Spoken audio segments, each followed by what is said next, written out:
Hey guys, welcome back. This is RJK Dynamic. So we have a 2016 Scion FRS here, and we're currently doing the spark plugs, and this is gonna be a lot more tedious work than I never expected. So when you come over here, this is where we're gonna be working at. We're working one side at a time.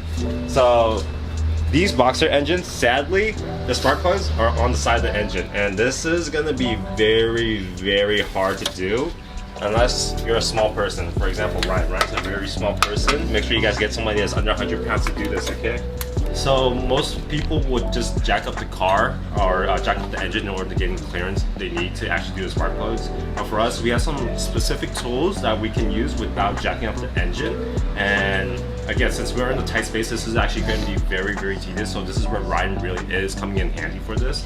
And we're going to kind of show you guys how to do it, but at the same time, since space is really constricted right now, we're going to try our best to show you how you guys do it. So the first challenge that you may run into when doing this job is you realize that the 10mm that's holding on the coil pack is right next to the frame rail of the car. So the only way to get in there would be having a very thin socket with a very thin ratchet also.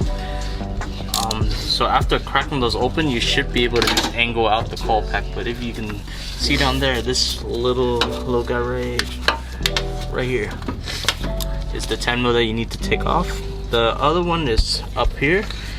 As you can see, it's in the way of this, what looks to be like some sort of shielding.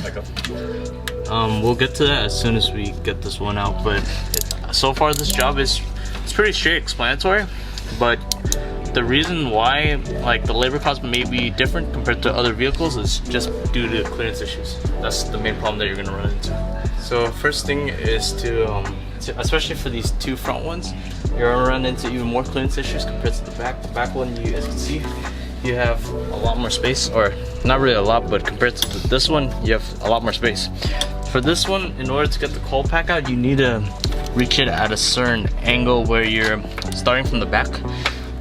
Pivot it forward. There should be a 10mm right there. Feel it out with your other hand, and as soon as you get the bite, that's when you start twisting. If you have a, I forgot what they're called, but if you have a zero, I think it was like a zero turn ratchet or something like that, where it will literally be like minimal and it will still click, that would be very helpful in this job. And then also taking out the ignition coil, since it's not that long in comparison to the other ones, you could pull it out and angle it just a little bit for you to actually slide it besides the wall, and then you can come out easily. So yeah, so don't be afraid to just angle it and then just pull it out. As you saw, as long as you get it at a certain angle, you should be able to pull it out and have enough clearance between the actual frame rail and the actual motor. Alright, so we're down to the last coil pack. Well, this one's a little funky because if you can look down here, there's a hump right here that's directly right on top of the actual nut.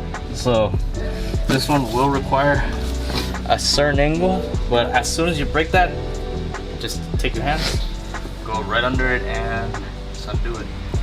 Okay, so now we put the socket inside where the spark plug goes. Now our main goal is to attach the ratchet and break it loose. Hopefully that's the case. Okay, perfect. We finally got the old spark plug out. Let's see the comparison between the old and the fresh one.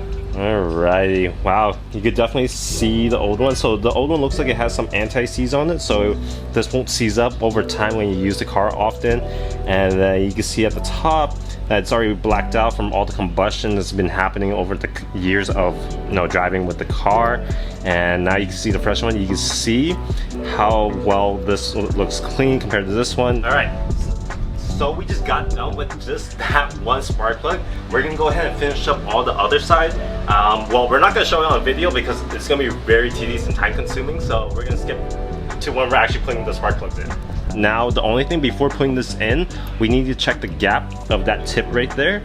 So we're gonna go ahead and show you guys how to check for that. Gap tool, and these are stock plugs. So ideally you want to get it to 0.03 to 0.031. But it's also good practice to always check your stock plugs to see if anything's different. And then with that said, just gap each one. Make sure you gap it correctly. So this one's perfectly right in the middle. And after you check this fine, you put some anti-seize on. Unless it says don't use anti-seize, use anti-seize. And what you want to do is just a little smudge, and do not put it there, just put it in the middle. You want to get it on the threads, not on the top, and just that little bit is enough. So now that the spark plugs are finally back in, we're gonna start putting the ignition coils in. And so to give you guys a little heads up, once you guys put the spark plugs back, and let's say if you guys use the socket, it's gonna be really tedious for you guys to actually take out the socket. So this is where I highly recommend getting like a magnet, the one that's like bendable. For example, get something like this with the magnet end, and then you can actually extend it, not like something like this, but at least it's bendable in terms of giving you an angle to actually pull out the socket. So after that, you guys should be good. That's pretty much it for the spark plug change for this Scion FRS. And so we couldn't get much footage because it was pretty much impossible since the space is super tight. But yeah, so far you can actually do this at home. But either way, if you guys need help with this, go ahead and hit us up. You guys enjoy. Hit us up for your boxer motors.